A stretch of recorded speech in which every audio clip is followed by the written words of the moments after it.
It's Lizbeth again, lameredith.com, Persistence U podcast with Lizbeth.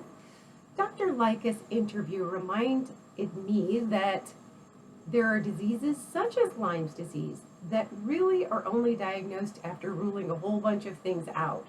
It isn't often that a person just immediately goes to a doctor, gets a lab test, and hey, it's Lyme's disease.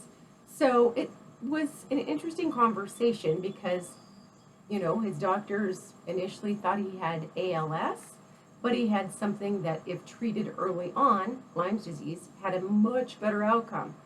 So I was just Googling this, but Lyme's disease is a bacterial infection. Typically you get from a tick or the bite of an infected tick. Usually it starts out with rash, fever, headache, but I mean, how nondescript is that?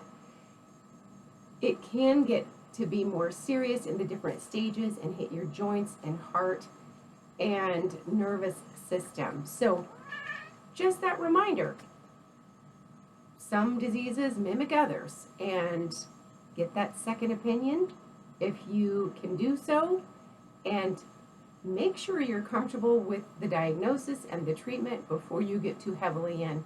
I mentioned this on my show notes, but my oldest daughter was diagnosed with Lyme's disease. Unlike Dr. Lycka, she did not have Lyme's disease, so she was treated for it partially in the treatment center to the hospital. The treatment can be pretty serious, and some of the drugs, depending on how people are getting treated, are the same ones used in chemotherapy. So for her, she ended up in the hospital being treated for a disease she did not have.